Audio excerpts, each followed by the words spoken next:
about using growth mindset to create a culture for learning. I've got a lot to say. In preparing for my Senn Talk today, I literally wrote 15 pages of notes and material. I don't even think there's that many pages in chapter 8 of our book about mistakes and opportunity. So I'll try to distill my comments down to the essential. I intend to share some thoughts and insights, beliefs about education. I'll rely on what I know best, which is my own personal experience. Throughout the school year, we've been collectively reading The Growth Mindset Coach. This is a wonderful group experience or exercise because it gives us ideas to discuss, strategies to implement around Carol Dweck's theory. We also now share some common language. One of my favorite songs.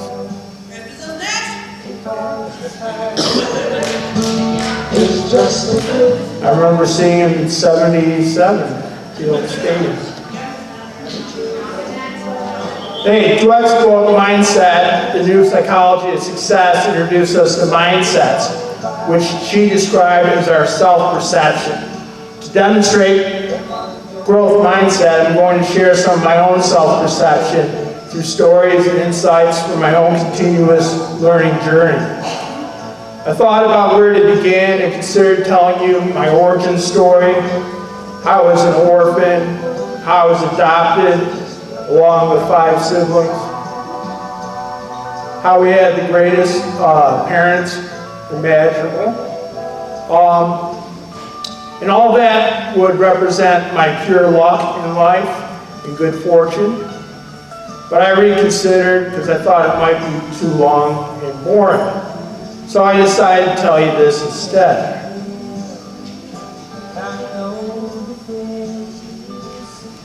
Fact is, I've always been lucky in life. Well, this is a true statement. It's not very growth mindset of me, so I'll restate my point of view. My life has always been full of amazing opportunity. All of life is experience.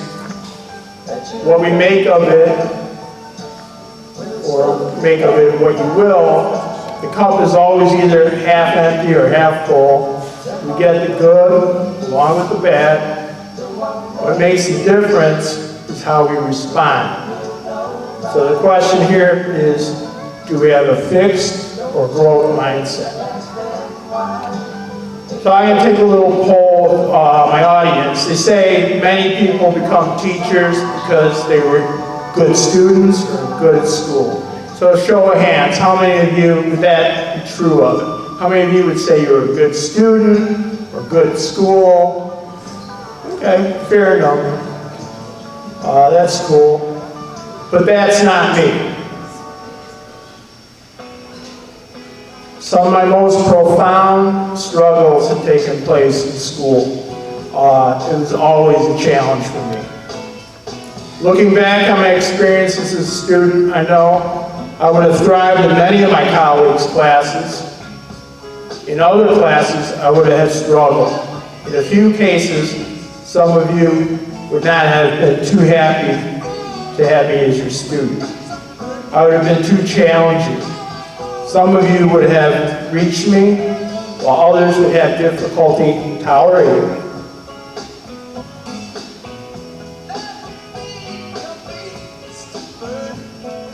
Sorry about the pauses, I just gotta move things around. That's where growth mindset comes in. Acceptance is at the heart of the relationship between teacher and student. In Rita Pierson's TED Talk, titled "Every Kid Needs a Champion," she states, kids don't learn from people they don't like. Likewise, James Comer famously said that there is no significant learning can occur without a significant relationship. I've found throughout my own practice and observation of other teachers that this is mostly true. I shared Rita Pierson's TED Talk with you on that list of sources. So that's another one I hope you check out. As teachers, it's our job to meet students where they are and to teach them, to move them, to grow them, and take them where they need to be in order to be successful. This is especially true of our reluctant learners and marginalized students.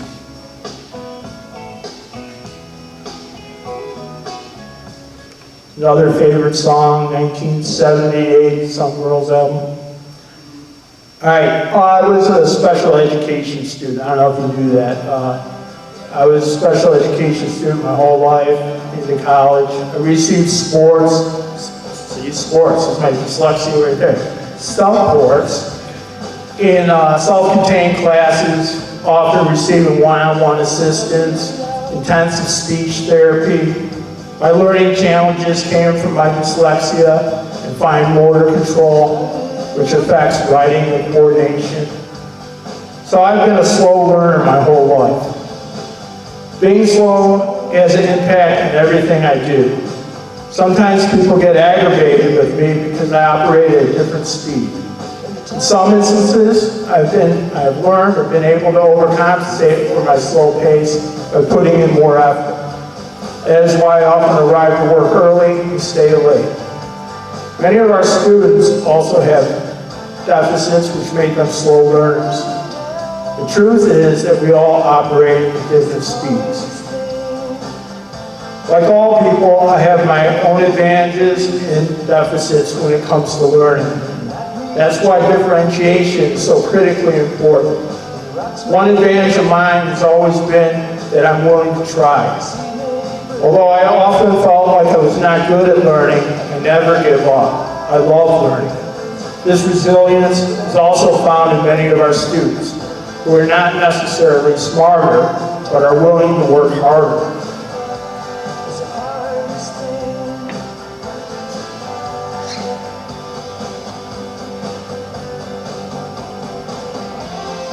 But what about the absence of resilience? What do we do with our many students who seem stuck due to a lack of motivation? I'll tell you this, when you're a diverse learner, you often get negative messages about your differences. Sometimes these criticisms are low-key, but other times they're pretty overt. This can wear a person's persistence down and keep them from trying. It can make us self-conscious, and in some cases like mine, it can also motivate us to become rebellious. I'm focusing on diverse learners here because that's where I have my own personal experience. But imagine the response to these type of casual innuendos and microaggressions among all of our different multicultural students. How do you think English learners, or homeless students, or our students who are trying to figure out their own sexual identities, or black and brown students, how do you think they're going to respond to these situations? Here's where I differ with Dweck and her theory, in some sense, where she seems to be arguing for grit. The attitude is that if you work hard enough, you can persevere. And I know that I see that in some of our teachers here. It's just they're not working hard enough. That has been my own mantra for most of my life. But this bootstrap mentality isn't true in most cases. Working harder doesn't always work.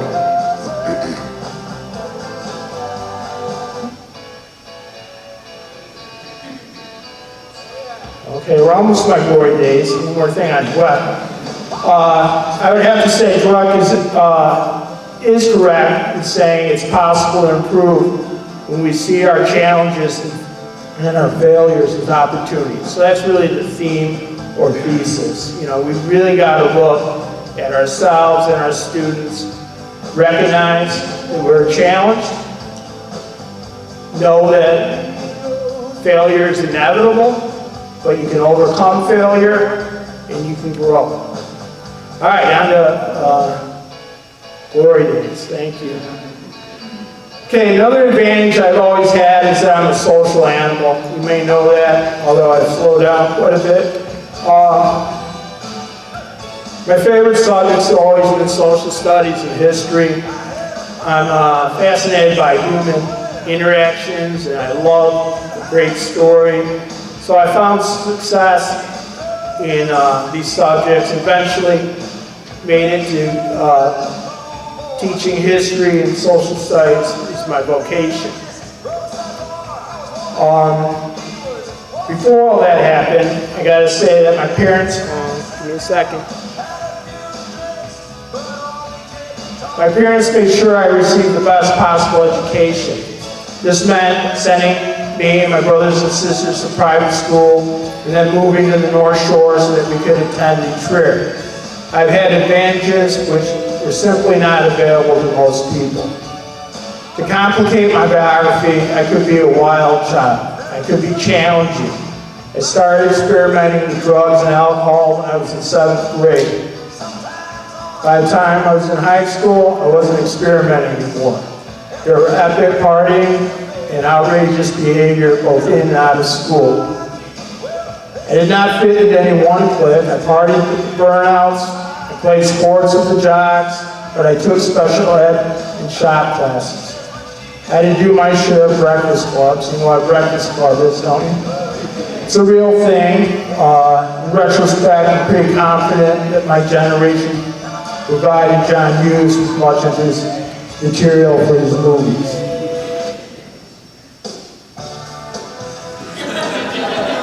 Oh, you recognize that one? So in preparing for the Senn Talk, I thought about all the wild stories I could tell you, and we could have a lot of laughs about those crazy years. But the point is that being out of control and abusing substances really isn't that funny. Like many of our students, I made mistakes and needed help along the way. Anyway, I eventually settled down, pretty much settled down, and sobered up by the time I was about 30 years old. That was the year I met my wife Carla, and I also got hired here at Senn High School to teach.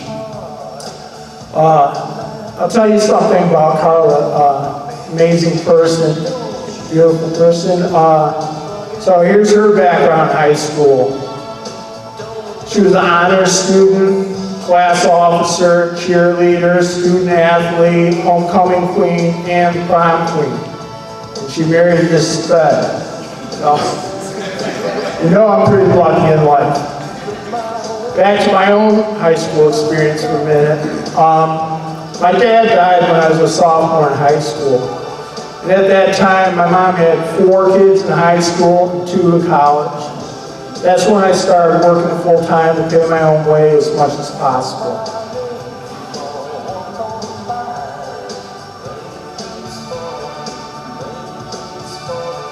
One other thought on that is I wonder how many of our students really have to deal with loss and the need to go to work in order to not just make ends meet, but support their family. So I got through high school, but applying to college was a real reality check for me. I didn't get into any of the selective schools where I had applied, which is a crushing situation when you're at New Trier because virtually everyone goes to college. And they go to college on such choices as where are the best ski slopes and what are the best party schools. So that freshman year I wasn't a part of that. I enrolled in community college, I worked my ass off, I earned excellent grades, and I transferred to school of my choice. When I graduated, I became a teacher.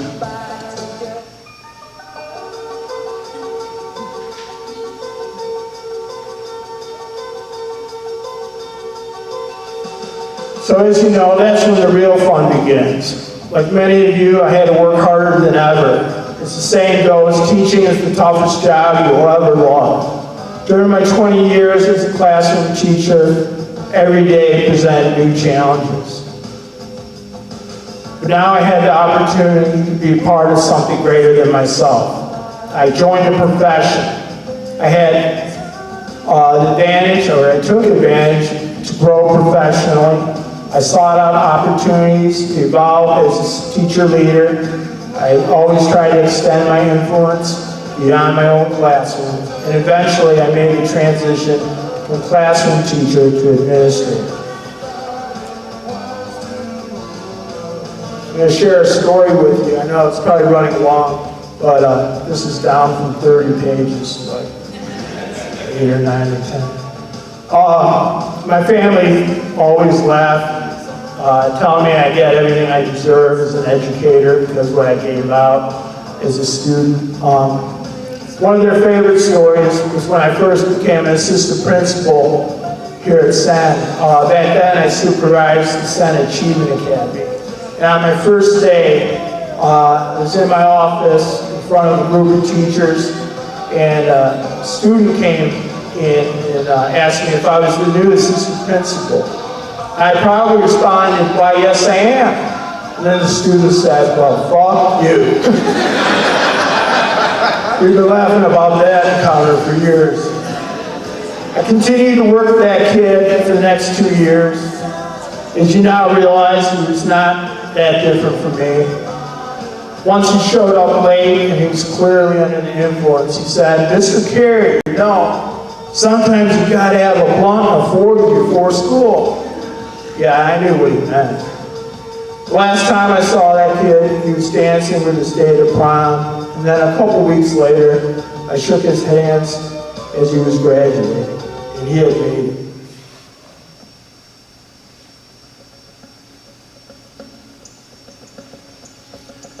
You see, we need to have a growth mindset. We have to learn from our own mistakes and allow our students to learn from their mistakes too. We have to provide students with opportunities no matter what their situation might be.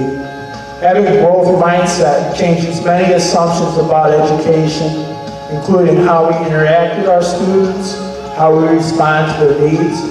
It also should impact how we present curriculum, assess, and grade. We should measure what matters. Growth matters. We should measure growth.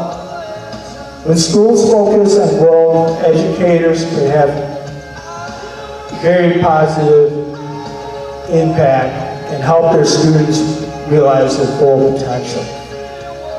Here are some other areas that I believe our work on growth mindset, along with our commitment to creating a culture of learning, will help us improve both as individual educators as well as help move Senn forward collectively.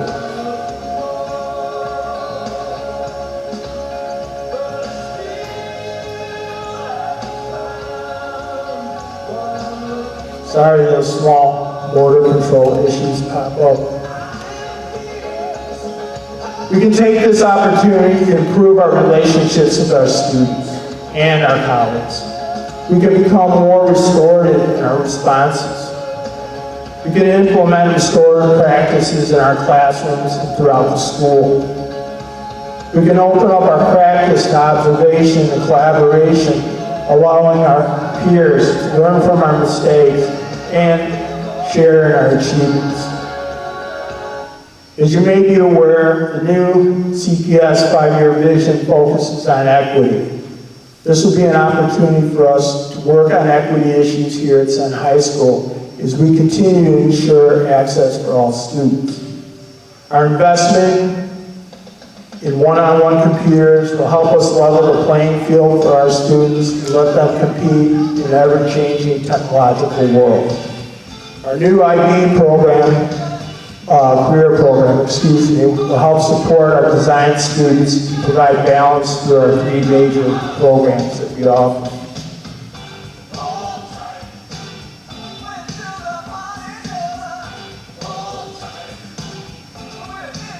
You guys ever burn down the house?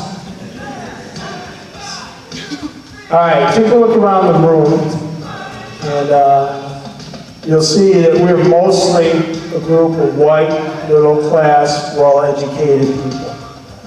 Personally, I've benefited from privilege my whole life. This is certainly not true of our students. We need to make an effort to relate to our students beyond superficial and transactional levels. We need to become more culturally aware, as well as become more sensitive to our students' individual needs.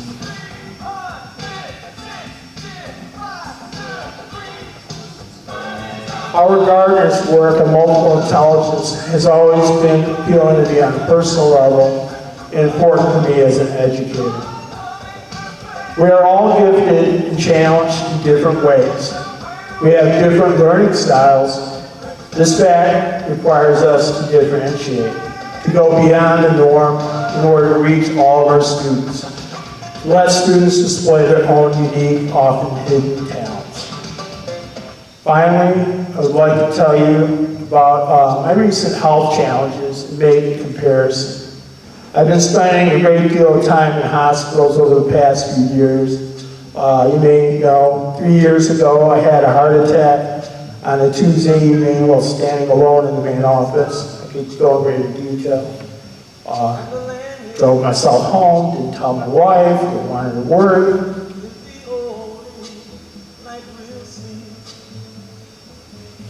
Made a lot of mistakes. Now this might sound a little bit crazy, but this experience was all about making those mistakes and having opportunity. They say what doesn't kill you makes you stronger. So I returned to work out of a sense of responsibility, both to my family and my school, but also, put another way, because I had the ability to respond. They also say that a person can gain new perspective or clarity when faced with their own mortality. I can attest this is true too. What was reinforced for me during my recovery is that life is all about our relationships. Of course, all of our experiences are individualized, but now they seem meaningless to me without an attachment to another person. Recently, I've been facing more health challenges, as you can see, which allows me to make this observation.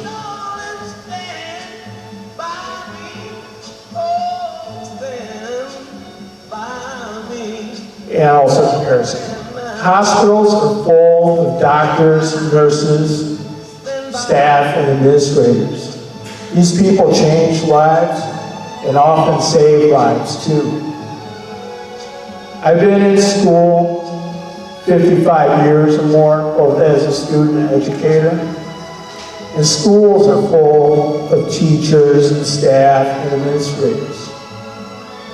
These people change lives and often save lives too.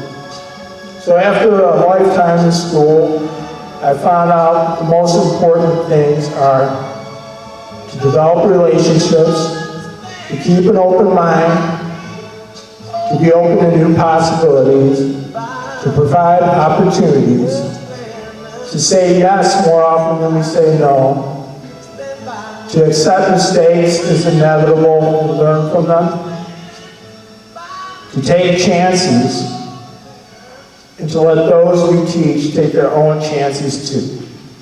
Thank you.